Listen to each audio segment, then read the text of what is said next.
Hello, welcome to Happy Hour.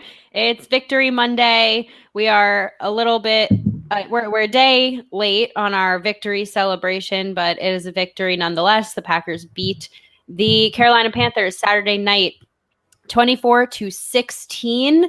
Maggie and I are going to chat about what we saw, what we thought, how we feel, because it really feels like the Packers are right in there, and inevitably, I think if they continue down this path, going to hold the number one seed in the NFC. Yeah, one not done. One not done. We ready. Yeah, we ready. So how do you feel about the playoff seeding, the win, the Packers in general? Yeah, somebody in the chat really quick before we start. Yeah. Kevin Green passed away today, which is really heartbreaking and devastating. The fact that he was 58 years old, NFL legend, Hall of Famer, instrumental in the Packers Super Bowl XLV run. So rest in peace. Yeah, just an excellent football player and really fantastic coach. But to go back, I guess, to what you're saying about the Panthers game, I don't know. I mean, I think that I personally wasn't as bothered by it as I think a lot of fans were. And I understand not putting up more than 3 points in the second half and the concern that is moving forward, because, you know, when you're playing with a team like the Titans on deck and you have two of the most explosive offenses in the league, you're thinking you're going to have to go score for score. And if the Packers are stalling on offense, that's not ideal. But I think what I liked from this team is that they're finding ways to win differently. Adrian Amos said after the game he thought it was the team's most complete performance. Aaron Rodgers called it a confidence builder for the defense. And Amos said, like, this is when you want to be playing your best football as a defensive unit, right, going into the playoffs and riding that momentum. So I think, and you know, the Panthers were in 10 now, one-score games this season. So you knew they were going to be tough. They almost beat the Chiefs. They lost by 2 points. Right. So beating them by 8 to me didn't really feel that big of a deal. Yeah, I think this game went like the opposite way that I thought it would go, which is that I thought that it would be more of a shootout because the Panthers offense is actually quite good. It's top 10 in the league, and their defense is not that great. I think they're bottom third, right? 27th, I think, is the number that I saw. So of course, it never happens the way you think that it's going to. And that's okay. But you know, we won. We got the win. I agree with you that I think at the time was feeling like this doesn't feel great. Like the Packers offense is stalling. They've punted 5 times in a row. What is going on? And then as it sunk into me, I was like, you know what though? Like the defense kept us in the game. The defense actually played like a full 4 quarters. They only gave up 1 touchdown. So to me, that's like a much bigger deal, I think, because I don't have any concerns about the offense. The offense will be fine. The offense will bounce back and they'll have another, 30 plus point game. Even on their worst day, they scored 24. So I'm not concerned. To me, going into the playoffs, if we have a defense that's playing like they did on Saturday night, that is really exciting. That is like a real confidence booster. I completely agree with Aaron Rodgers. Well, and the fact that they made 5 trips to the red zone and gave up 1 touchdown, like that's exceptional. And that's exactly what you need from your defense. And it's not that the Panthers were lacking for talent. Mike Davis is no slouch at running back. They have, DJ Moore, Robbie Anderson, Curtis Samuel, Teddy Bridgewater can scramble with some of the best in the league. So which we saw. Which, yeah, absolutely. But Aaron Rodgers ran 1 and 2. So, but I mean, it's not like this was an offense that was hurting for players to make plays. And I think what we saw is basically that the defense for the Packers made more plays. And that was really exciting. And I really liked that the 3 sacks came from the 3 defensive free agents in 2019.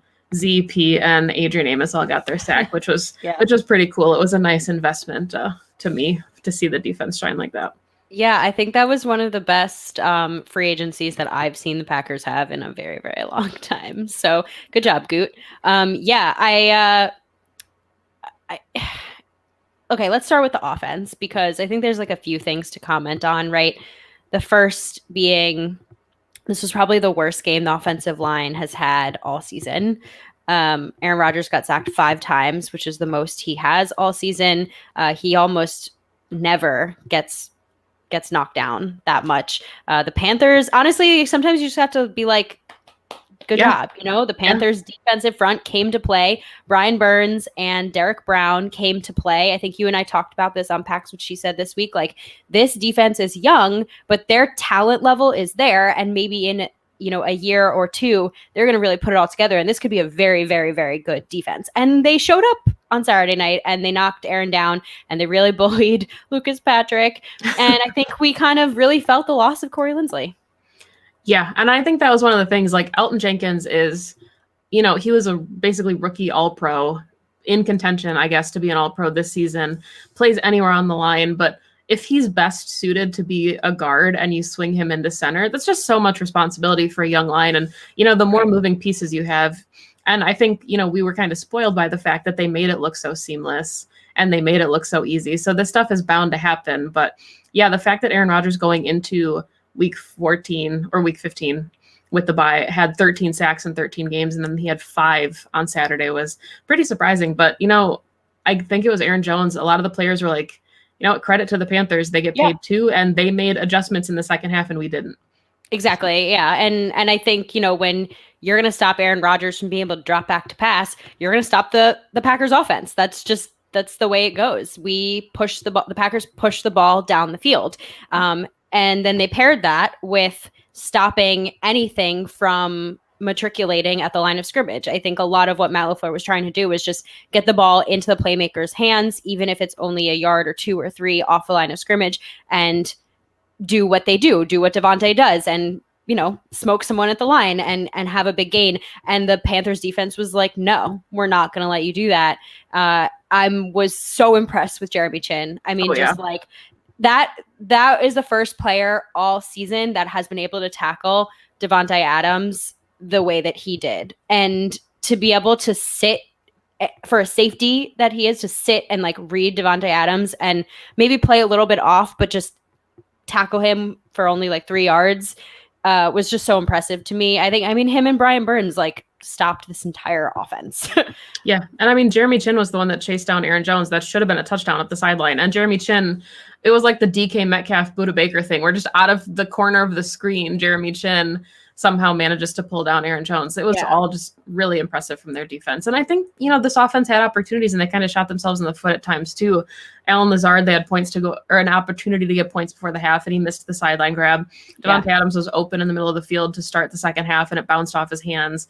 MVS, that one was pretty contested. He missed one, but there were a lot of opportunities for the Packers offense to kind of get rolling in the second half, and they just couldn't do that. And I guess I want your perspective on this too, because one of the things that surprised me was even AJ Dillon, he busted the 18-yard gain and then he wasn't seen again, and they lost Jamal Williams. Aaron Jones had 145 yards on the day, and I think like 40 of them came in the second half. He had over 100 yards in the first half, and then nothing was cooking in the second half. So, Matt LaFleur had said too that he's got to get better at sticking to the game plan, getting his guys involved. Aaron Rodgers was pretty angry, or, angry by his standards after the fact about, yes, Aaron Jones was cooking, but we want to get Devontae Adams the ball, and just putting their players in positions to make plays. And I'm not sure that we saw enough of that on Saturday.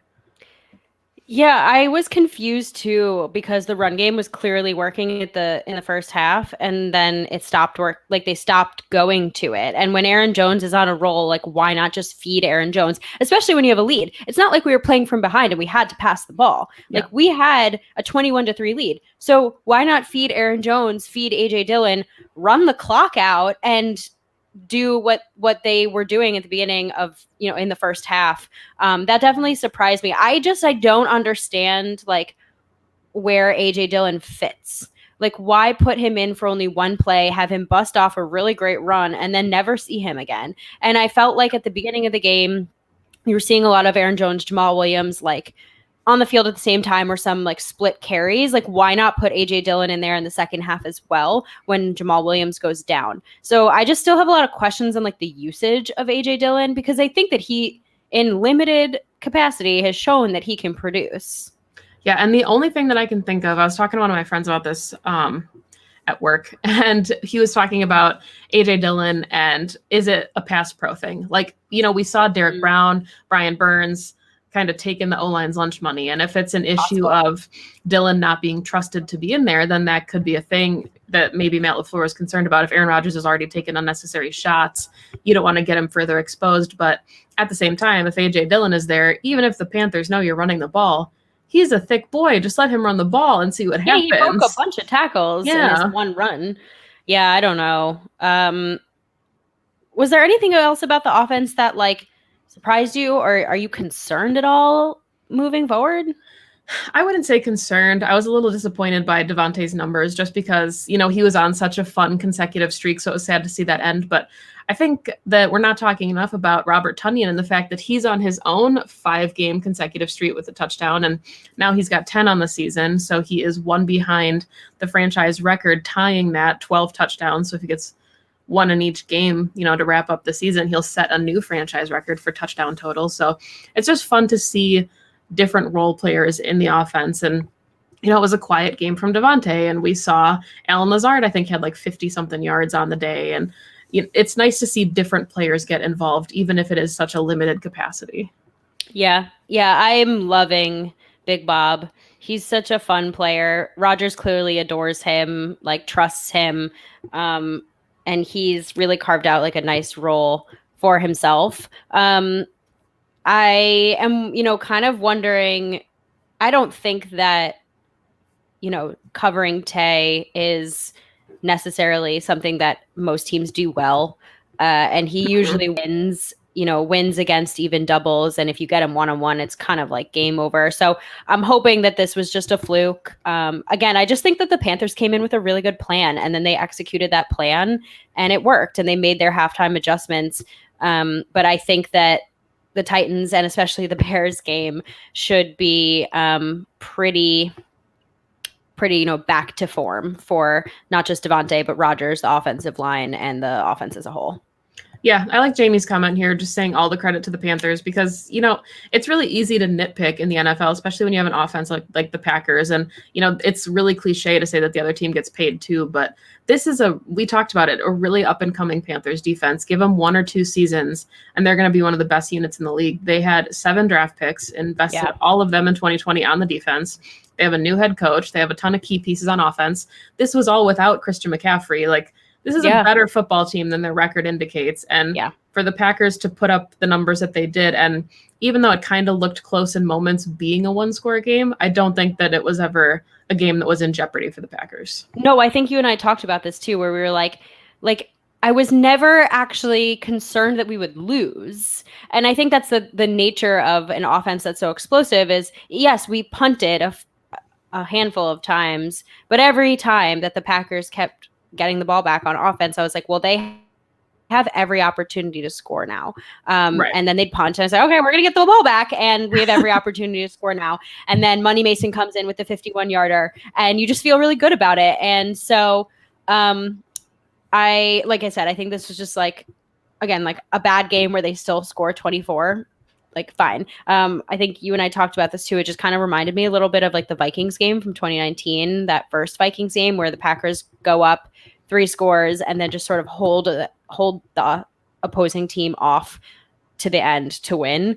Not a winning formula for a playoff team, but works in a week 15 regular season game.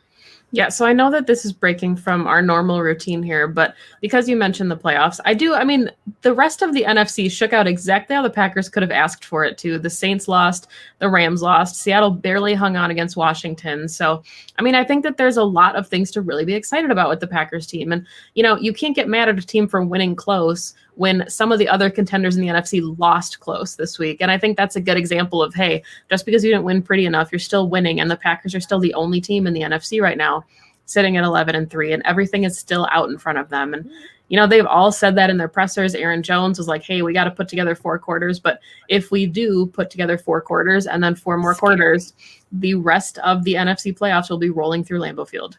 And that should be scary for any other scary. NFL. It's scary. The thought of this team putting it together in all 3 phases for 4 quarters is scary. The potential is there. We saw what the defense did on Saturday night. This defense looked great. They looked great. It was actually enjoyable to watch them on the field. They looked great. So I don't know if you want to like continue talking about the playoffs, then we can switch to defense. Sure. Do you want to? Yeah.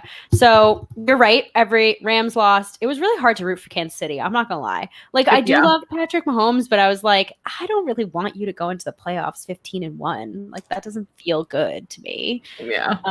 I actually have a friend. One of my best friends is a Ravens fan, diehard Ravens fan, and she is convinced that if the Chiefs go into the playoffs 15-1, that is like sort of karma, like death sentence record for the playoffs, and they'll like get knocked out in like the divisional round. And I was like, I don't know, I hope you're right. We'll take it. That's fine. Right? Like, doesn't that feel like whatever? So I digress. And yeah, I mean, so what it looks like is if the Packers win against the Titans and the Rams beat the Seahawks, then the Packers clinch the number 1 seed. If the Packers win against the Titans, great, and the Seahawks win, there's still a very minute chance that someone else gets the 1 seed. If the Packers lose to the Titans, not all is lost. If the Packers beat the Bears, full stop. If the Packers beat the Bears, they have the number 1 seed no matter what. Yeah. It doesn't matter what anybody else does. It doesn't matter if they win. If everybody we need to lose wins, the Packers just need to beat the Bears. I think that's something that they can do.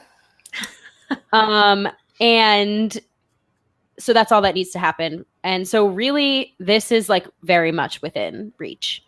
Yeah. And I think Andy Herman said it on your episode of Pack-A-Day. And he said, like, if you would have told Packers fans going into the season that nothing else matters, but in week 17, you have to beat the Bears and you can host the playoffs all throughout to get at Lambeau Field to get to the Super Bowl, any Packer fan would have been like, give me all of the money. Yes, I will put everything down on that. And I think the thing that's so interesting right now too is the Rams are still, or the Rams, sorry, I was reading a comment. The Bears are still technically alive in the playoff hunt. You know, they didn't help themselves because the Cardinals ended up winning, but they could have something to play for week 17, but they might not. So it's just going to be really interesting to see kind of how the rest of the NFC shakes out week 16. And I mean, it's a division game. I like the format now that they've done the last couple of years to keep it in the division to make sure that teams are giving it their best shot. But I do think that, you know, the Bears are going to be hungry, especially if there is a chance that the Packers. And if they can take the number 1 seed on them, like, yeah, you're right. If they can snatch the number 1 seed. I think I also like meaningful football through the whole season. Like, I don't want to watch, and like, I love Tim Boyle, right? But like, I don't want to watch Tim Boyle, and like, you know, I want to watch like 16 full Packers games. So before we move on to the defense, there is something that came out, and I know you and I don't really care about the Pro Bowl, and it's not even real this year. I'm hyped. I'm hyped. But I didn't know this. My dad just texted me and Aaron posted it that 7 Packers players made the Pro Bowl, which I think is the most in like I can remember that's ever happened. Like, no, Packers players aren't typically like the most popular, even if they're better than the other players that get voted in. So Aaron Rodgers, Devontae Adams, Aaron Jones, obviously David Bakhtiari, Elton Jenkins, Zadarius Smith, and Jair Alexander get their first Pro Bowl nods of their careers. It is very exciting. It is very well deserved. Again, it doesn't really mean much. They don't even play a game this year, but it's still very exciting because unfortunately Pro Bowl is actually something they take into account when you're up for Hall of Fame. They look at that. So good job. 7 Packers made the Pro Bowl. That's really exciting. Did you see this? Aaron said it's the most since 1967. I was going to ask. That's insane. Unreal. That's amazing. I mean, like, hype. It's the usual suspects, like Aaron Rodgers, yes. I'm kind of surprised Aaron Jones, honestly, just because the running backs have been, you know, it's been a kind of a contested year. A lot of really talented players there. But like Elton Jenkins, that's amazing. Jair, we were like, oh man, I don't know, he doesn't have the interception numbers. But when you're a lockdown corner, you don't have those interception numbers. So I mean, Clark, we're not sleeping on Jair over here. Yeah, but that's a fun list. That makes me smile. Oh, 6 starters. Oh. Jones is an alternate. Still, though, amazing. So exciting. So exciting. Really happy Z didn't get snubbed. Really happy for Jair to get the recognition he deserves. Just really, it's awesome. It's awesome. I'm more looking forward to seeing how the all pros shake out, because I think we're going to have 3 all pros. on our roster this season. Can you guess which 3 I think they are? Aaron Rodgers, Mm-hmm. Devontae Adams, Mm-hmm. Jair Alexander. Yes. I think it's like no question. No question. I listen to a lot of like around the league football podcast news, and pretty much unequivocally it feels like Aaron Rodgers is the MVP and all pro front runner. Devontae Adams is very much being acknowledged as the best wide receiver in the league this season, as is Jair as the number 1 corner. So feels good to get some recognition, I think. I would assume that they feel good. Okay. Got that out of our way now. Breaking news. Let's talk about the defense. Okay. This was fun. This is a good time to talk about the defense. This is the first time where I am psyched. Not the first time, but I am very psyched to talk about the defense. I know you're smiling so big. Well, I love my secondary, and they played so well. Minus Kevin King. But he had that fumble recovery for a pretty intense run back. So, great job, Kevin. Yeah. So how did you feel watching the defense? I mean, I think that there were a couple players that had struggled the last couple weeks, and we've talked about Christian Kirksey not looking the best, and I think that he played well on Saturday. I mean, I wouldn't necessarily start him over Chris Barnes, but there wasn't any glaring like, oh wow, he gave up that explosive play. And Chandon Sullivan had struggled the last couple weeks, and I thought he played really well. Adrian Amos is such a stud, and he's just so fun to watch. 7 tackles, 3 pass breakups, a sack. And his pass breakups were athletic, impressive pass breakups. They weren't just like, kind of got a paw up there. Like it was some pretty impressive performances. And I think that's, again, what you want to see from this defense. I thought Rashawn Gary was a monster. They got a ton of pressure, even though they didn't have a ton of sacks. Kingsley Kiki, got in the backfield a couple times. Kamal Martin shot through gaps, and if only he had wrapped up, he would have a couple of huge tackles for loss. So just a lot of players to be really excited about. I think ascending right when you need them to in the playoffs or for the playoffs.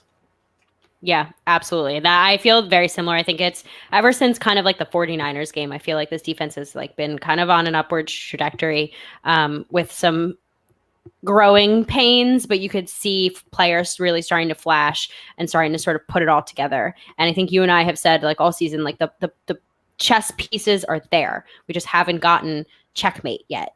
And I felt like this game was that for this team. Like the pass rush showed up. They sacked Teddy 3 times. The young guys got in there. Chris Barnes and Kamal Martin are a duo that we have not seen in the middle of the field in a long time. And I honest to God think that if Chris Barnes was not out for that eye injury, Teddy Bridgewater would not have had that running touchdown.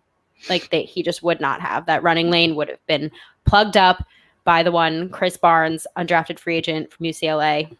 Packers are so good at finding undrafted free agents, I just have to say. Yeah. And then our secondary playing like they know that they are ballers. Yeah, and I mean with Chris Barnes too, he was wearing the communication helmet for a lot of the game, and they asked Matt LaFleur about it, and it was kind of like, hey, we're trying to mix up. I thought it was interesting that they moved Kirksey to will linebacker, and just kind of the different ways they're trying to rotate to get all 3 guys on the field, because they do have their strengths and weaknesses. But I think it's looking more and more like if he's healthy, Chris Barnes is going to kind of be your every down guy in the middle of the defense, and that would be such a breath of fresh air, I think. Yeah, no, I agree with you. I think all 3 bring different skill sets, but it's just something about the speed of Barnes and Martin that Kirksey just doesn't have anymore. And there's nothing else you can say about that. He's older, right? Like these are just 2 young guys who bring a ton of speed and a ton of aggression because they've got it still. And I love it. And I love how hard they hit. And I love, Chris Barnes knocking that ball out, going up with a big pause. He had a sweet tackle for a loss that was just like left turf in his helmet. That's like it's a young dog mentality that I think we've seen in our secondary, and it's sort of like trickling into the rest of the team. So let's talk about our safeties. Okay. because they look so good. I think you and I at the beginning of the season, if you went back and listened to an early Packs What She Said episode, we definitely were really high on Savage and Amos. We very much felt like this duo can come into the 2020 season and really solidify themselves as one of the top tandems in the league. And they didn't start out the season that way. There were definitely some growing pains. Savage was having a little bit of a tough time with understanding where he is on the field, having the patience, waiting for plays to come to him to make them, things like that. Bad at tackling angles. Tackling is a problem, I think, across the defense, but things like that. And the second half of this season, I think that two things have happened. One is Adrian Amos is, I don't have the words. Like one of the most low key, like we know that this what the Smith brothers bring and we know what they brought last season. Like Amos is a low key, phenomenal free agent signing from a division rival who let him go. And he is now just the most solid, always where he needs to be. And is not just in the right place at the right time now, but is making splash plays on top of that. And there is just nothing else that you can ask from your free safety. And now Savage is being moved around into a role that I think suits his skill set better. And so the two of them are just perfectly positioned to make the plays that are fit their athletic ability. And we saw that on Saturday. Yeah, and I think that that's, like when the Packers signed Adrian Amos, one of the narratives was he's not going to be a splash play guy, but he will be Mr. Reliable and consistent, and he will always be in the right place at the right time. And I think, honestly, he's started to make some splash plays. And, before it was like, well, you'll never have to worry about him. And that was good enough. It was like, okay, yeah, that's what you want, is to not hear his name called and not have to worry about him. But I think now he's starting to actually get recognition as being more than just a consistent guy. I think he's starting to be a splash player for the defense. And, when you pair that, like you said, with Savage, who is ascending as a second-year guy, there's just a lot to really like in that tandem. And, they're still locked in for a couple seasons together. You've got Jair, who will get his money to stay in Green Bay. So, whatever happens with Kevin King, you still have a lot of consistency and cohesion in the secondary. And that's promising after what we've seen for so many seasons now, basically since the Super Bowl, trying to find the right fits for this defense. Yeah, I completely agree. And it's interesting because Amos wasn't even just like, doing his thing in the secondary. He also had a sack. So I think I just really like the way that they're using both of them. I don't know what the changes have been, but awesome. Just awesome to see. And I agree with you. I think the cohesion is still there regardless if Kevin King is back or not. I go back and forth, honestly, all the time, whether he gets brought back. Like I'm just like, some days he's great. And other days, like Saturday, is just like he's clearly getting picked on. Like him and Shannon Sullivan were getting picked on a little bit. And you sent me the PFF stat where Shannon actually had a really nice game on Saturday, which was nice to see. A bit surprising to me, but I think that corner is going to be a draft capital investment in this coming season, because regardless if Kevin King comes back or not, like, I don't know if Chandon is the long-term answer at slot. And we play a ton of nickel, and we need somebody at that position. And quite frankly, I miss Tramon Williams. There, I said it. But no, I'm glad you mentioned the draft, because I did want to ask you, and I know it's really early to start thinking about any of that, but it is kind of an interesting question. And looking at the roster right now as a whole, seeing what we've seen through the first 14 games, like, you're the GM, what do your first 3 rounds look like? Like, is there anything that kind of stands out to you as like, okay, I really hope that the Packers, spend a high draft pick on X position? Or are you kind of like, let's see what happens in the playoffs, because right now we feel pretty good? It's so interesting that you say that. I still think defensive line is a need, and I think defensive line should always be a need. I will be curious to see what they do with the rest of their free agents, right? So if they do let's say Aaron Jones go, I love AJ Dillon, but he's not a very, very, very different back. So we could take another running back, much to the chagrin, I think, of lots of Packers fans. And I think cornerback is always it's kind of like one of those positions where you just can never have too many, like, just in case, unless they feel as though Kadar Holman or Josh Jackson can slip into either of those roles and take over. Other than that, I don't know yet. I think it's definitely like, let's see how the playoffs go. What do you think? Yeah, I mean, I'm with you. I think corner is going to be pretty high, and I don't know if Packer fans will kind of love that because it seems like the Packers always draft corners really high. But it worked for Jair, so maybe you get another one of him in the draft. But I think tackle will be higher than we're expecting. And that's not that I dislike Billy Turner in any stretch. I think that they're going to want a guy to develop behind Billy Turner and Nick Wagner because I don't think that either of them are going to be the long-term guy. Mm-hmm. I guess I would have said it's hard to say something like linebacker, right? Because the Packers just have never shown to have a lot of value there. So yeah, to me, I think it's like corner, tackle, and then honestly, maybe edge. Right, because we don't know what potentially will happen. Well, but what like, are there guys though like Jonathan Garvin? We took him this past draft. Like, maybe he gets more snaps. Kingsley Keke has proven to be a little bit better of a pass rusher than a run stuffer. So again, it's all about like what they see in their development and also what we see in the playoffs. I think edge is another one of those positions where you just can never not take enough edge players. Because pass rush is everything, especially in a league that's just more and more of a passing league. You got to stop the pass. I would love to see them take a wide receiver. I think that this draft class is another one that's stacked, not quite as much as this past draft class, but there are some very good, I've heard, wide receivers. I think that Equanimous St. Brown's brother is going to declare for the draft. And apparently he is even better than his brother. I've watched a little USC and he's a stud. Not to say I think the Packers will take him. That just made me think of that. And, Devontae Adams is amazing and elite. And I love Lazard. But again, you can just never have enough talent to develop. And there is that 3-year mentality, 2 to 3 year mentality with the Packers and the way they develop. And by the time that this person is going through, we don't know how old or what Devontae Adams is going to look like. So you just have to prepare. I do think it's interesting though that on like our first go of it, neither of us had wide receiver, and you did bring it back. But I think that's kind of telling, and maybe it's because it's just we don't think the Packers will do it.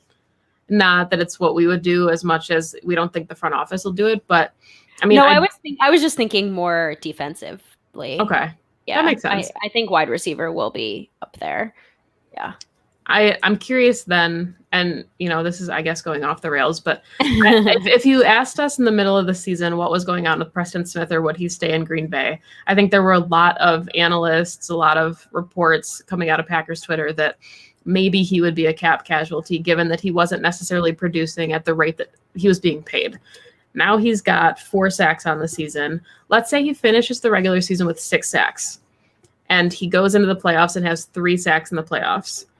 Do you think that there's an opportunity where the Packers decide to still move on from him? Or do you think at this point he's doing enough to supplement guys like Rashawn and Z that because I'm leaning less to thinking that he's a cap casualty than I maybe did early in the season. I never thought he was going to be a cap casualty, to be quite honest with you. Like, I just don't think the Packers don't do that. They don't shell out big ticket contracts and then just say, nope. Like, Jimmy Graham was such an anomaly. Yeah. And that was just too glaringly obvious. I just don't think no, is Preston performing to his 2019 standards? No, he is not. But again, he's a better edge than I think. We like to nitpick at the Packers, but think about all these other teams. How many have 4 fairly dominant pass rushers in not that many. So I don't know. I think it definitely will depend on. I think it will be more of a playing time thing. Let's say Rashawn really shines in the postseason and Preston isn't as impactful. They may diminish his playing time for sure, but I can't see them just cutting him outright. I don't see them cutting him, but if they're going to diminish his playing time and the money that he's making, maybe it becomes an opportunity to restructure to stay with the team. Because we've talked about how concerned I am at the thought of splitting up the Smith Bros. And, I know that they're professional athletes and it's not a big deal, but I think that there is that level of they feed off each other. And, I think that when you have a defense, and we talked about cohesion in the secondary, it's kind of the same thing with the front 7, right? They have Kenny, Kingsley Keke, they're bringing up Rashawn Gary, and to keep that cohesion is pretty important when you're trying to get after the quarterback.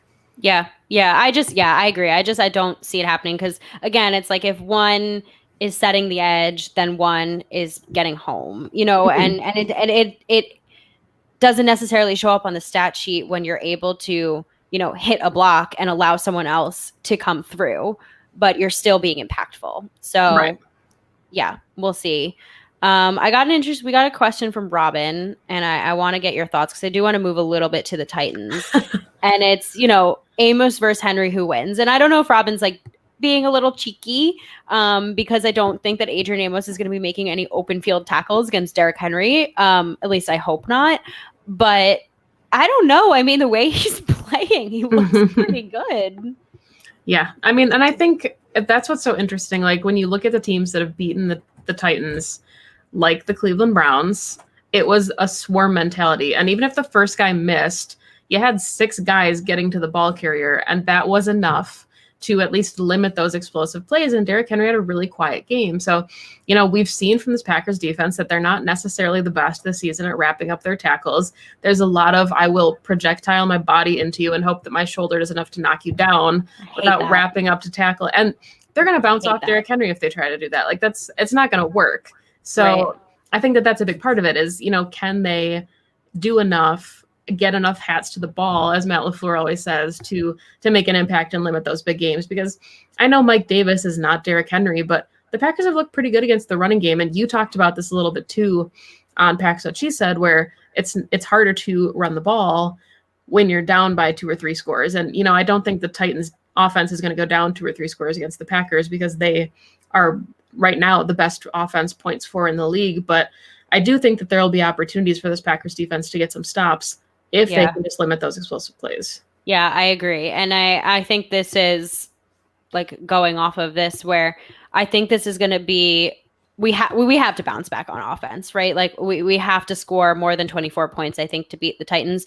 But I think that this is going to be another game where we will have to rely on this defense. And it's not just about Derrick Henry, to be honest with you. You're like, he's probably the best running back in the league. He is the kind of player, like you just said, where the Titans are not going to give up on the run, even if they're behind, because they have Derrick Henry, right? Like you just have to expect that. But they also have AJ Brown. Like they have Ryan Tannehill is playing quite well. So it's way more than just Derrick Henry that you need to stop. Like the defense has to show up the same way that they did against the Panthers and cover the whole field. And Tannehill is not as mobile as Teddy, but he still had a running pretty like wild running touchdown this past Sunday that I saw. So again, like they're going to have to play lights out against every one of the Titans offensive players and not just Derrick. Like you can't just focus your game plan around one player. Yeah. And, Corey Davis is another weapon. Like there's a lot of really explosive weapons for the Titans offense. And, I think that they've proven and they can either keep themselves in games. They came back, against the Browns and made that a really interesting game. They almost beat them at the end of that game. And then you have a game like we saw against the Lions where it was pretty contested in the first half. And then they just ran away with it. Yeah. So I think that it's a Titans team that can fully bounce back. They can either recover when they're down a lot, or they can blow you out and just keep putting points up. So I think that that's kind of what we need from the Packers then in response to that, is doing the exact same thing. It's got to be all gas against the Titans. Yeah. I'm wondering your thoughts on whether we have an advantage because Matt LaFleur has been inside this organization. Like how much does that weigh into things? Like probably not as much as you'd think. Probably not a lot, but I think he knows like their tendencies. And, he said that Derrick Henry is a physical guy and he wants to drive you into the ground. And like, I think he knows a lot of their tendencies and how their players operate. Obviously there were some players that weren't there when he was a coach, but I think one of my favorite comments, I think it was Nagler that asked him about, squaring off with Vrabel. And he was like, Vrabel could kick my ass. Because like it's a good thing that the coach Vrabel is scary. Yeah. Former NFL player. He's like, that's not a contest. Like, I'm gonna let my team do that. And then maybe I'll shake his hands. Like, so yeah. I love that Maddie knows his strengths. He's like, I'm not gonna fight him. Why? Yeah. Yeah, I think there might be a little bit of like Matt LaFleur kind of knows what at least like their base looks like and can plan for it maybe better than another coach. it's also getting to the point of the season, and again, I don't know if how much this like goes into game planning, but like there's a ton of tape on every team now. And so like almost is it easier to plan for a team because you can watch like 15, 14 now games worth of what they do well, and like only the best of the coaches, and we've seen Matt LaFleur do this, is like take certain looks and then change them so that whatever game plan they have doesn't work. Like our scripted plays always work really well. I'm just wondering if like by the end of the season, it's like there's so much tape that you actually have to be like more creative with what you are putting forward on offense. Yeah, so I do want to ask you that then, because I thought it was really interesting. And, we're talking about what really works well in Matt LaFleur's offense. And one of the things that we always come back to is motion. And it felt like there was absolutely no motion in the second half. Yeah. And it's like, was it something that they saw as a halftime adjustment that they didn't think was working as effectively? But just to completely go away from the things that typically work so well for them, and knowing that Matt LaFleur's scheme is so versatile and you can use motion in so many different ways to free up different guys, I thought it was really interesting that it just kind of like ceased to exist in the second half. Yeah, I noticed that also. I also noticed like there were things that they kept doing consistently that weren't working.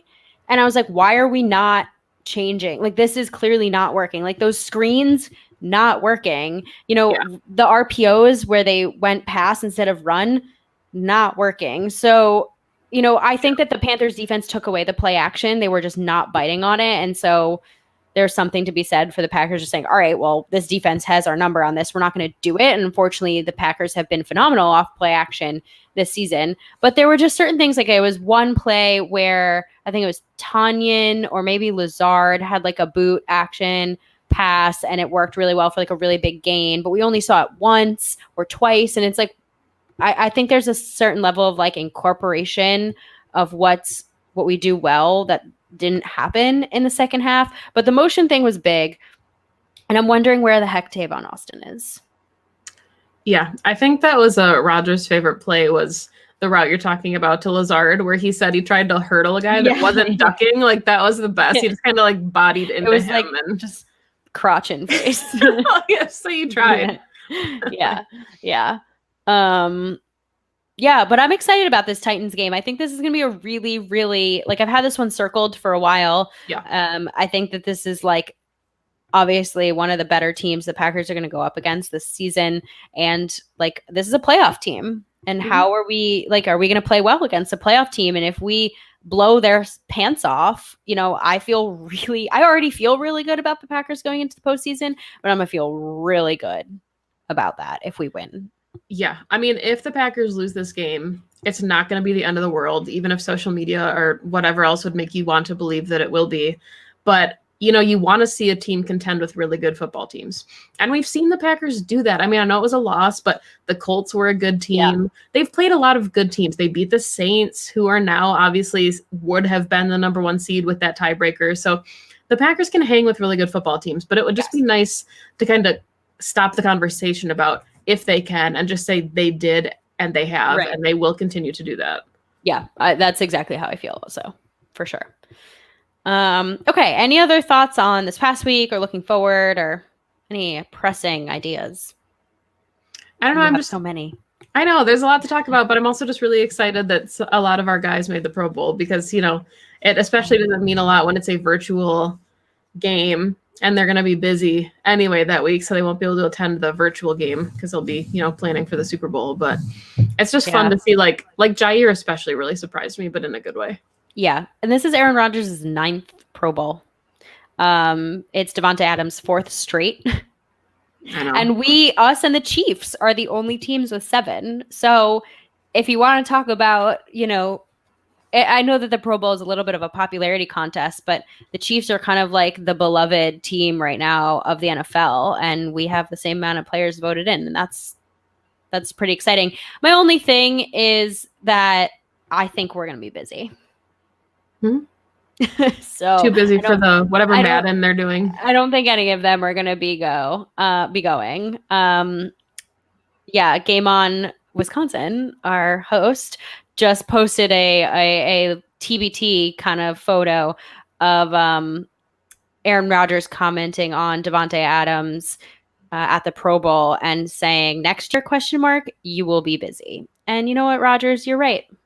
Talk about like speaking it into existence. Yeah. Like I want him to design my vision board. Like tell me what I'm going to be doing and maybe I'll be better at it. Manifest destiny. Should we take the couple questions that we have? Do we have a few? We got a couple. Let's do, okay. Maybe it might be getting a little bit ahead, but if the Packers clinch the number 1 seed, do you play your starters against Chicago? Yes. Because no matter what, if we beat Chicago, no matter what else happens, we clinch the playoff. I mean, the number 1 seed. So, yeah, I think it's a meaningful game, especially if Chicago is still in it for the playoffs. And I think, like, if you're talking about giving your players rest, if they're the number 1 seed, they already have the bye week. And if you sit them for even longer, not that rust is a thing. And, we saw without the preseason games this year, but I think you still want to get reps with your offense, especially the Bears have a really good defense. And, you're not wanting anybody to get hurt. But, yeah, so he did say it's like specifically if you get the 1 seed. But, yeah, I do think that you still play your guys, I guess at least a half, just to keep them, make sure that you like what your scheme is and things like that. Yeah, definitely. And maybe it's like we're up, and so, maybe they get rested in the 4th quarter, 3rd quarter, or something like that. But, yeah. Then we see the Tim Boyle laser show. Yeah. All right, sack count this weekend. I don't know anything about the Titans offensive line. I haven't done my research yet, but I'm feeling at least in the multiples. I'm going to say 4. Okay. How many does Z get? 1. So each of them gets 1? Yeah. Nah. Let's say like Kenny Clark, Kingsley Keke, Rashawn Gary, Zadarius Smith. I like it. I like it. Okay.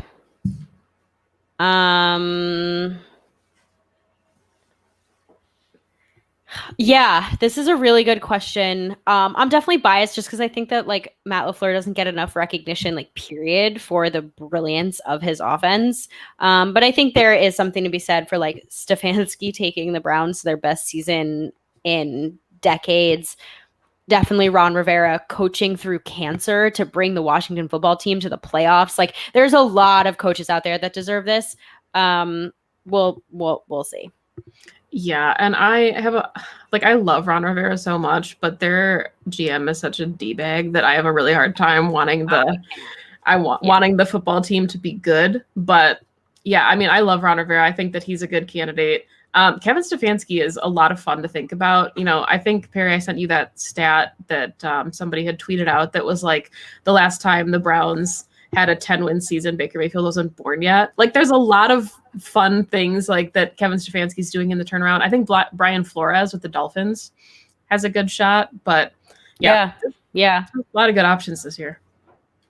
Yeah, no, I think there are. And it's very exciting to have this many kind of like new, there's like a lot of changes. I think this is what we talked about too, you and I in our DMs. It's like there's sort of like new eras happening with teams that haven't been good for a long time. And like you see the Patriots not make the playoffs for the first time in my living memory. And you just kind of see this evolution in the NFL like happening right before your eyes. And it's really exciting.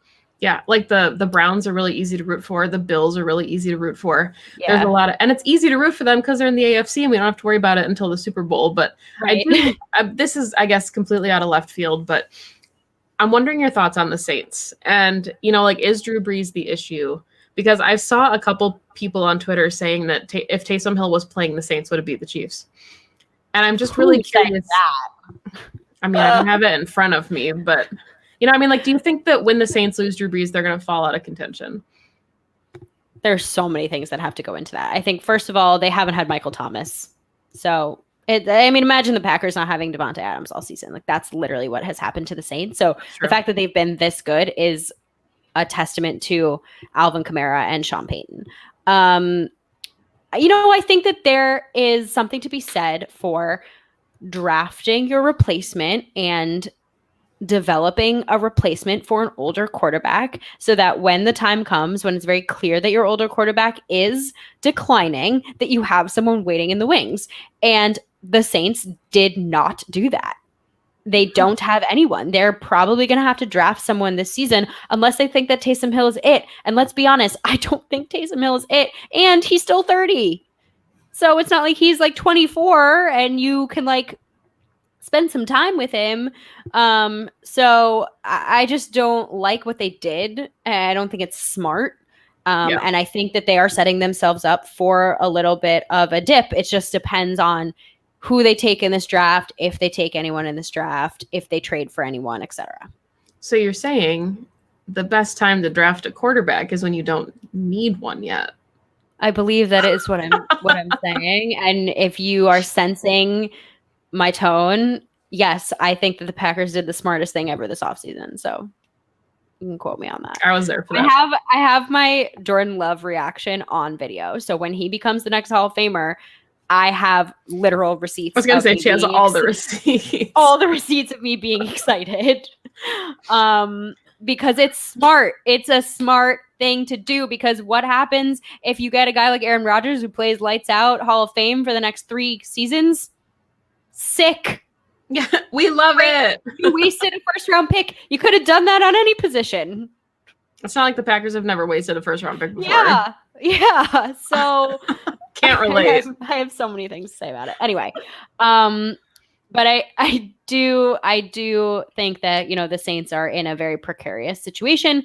I think Drew Brees does not look very good. He is coming off, though. You have to give him credit. Like, he broke like half of his rib cage. Yeah. So the fact that he didn't look that good is fair. He's also 41. Like, I'm thinking about like my dad at 41. You know what I mean? Or like even my friends who are in their like late 30s who like, and them playing with it's crazy that he's even still playing football. So I think of me trying to play right now without a broken rib. Literally. Okay. Do we have any other questions? No. Okay. Well, thank you all for joining. As always, we love to talk Packers with you and answer your questions. We will be back next Monday, as always, with hopefully another Victory Monday. I will likely be wildly hungover because I'm doing the Cheesehead TV live watch party Sunday night for the Titans game. I'm very excited. Going to be in studio, safely masked, in studio with Aaron Nagler and Corey Banke. So you can tune into that. Maggie and I will be back with another episode of Pax What She Said. And as always, please stay tuned for all of your Game On Wisconsin content coming to you live this week. We've got something every day. So, yeah, tons of Packers content. If you are about to watch the Steelers-Cincinnati game, enjoy the game. And as always, go Pack Go. Go Pack Go. Happy holidays. Happy holidays.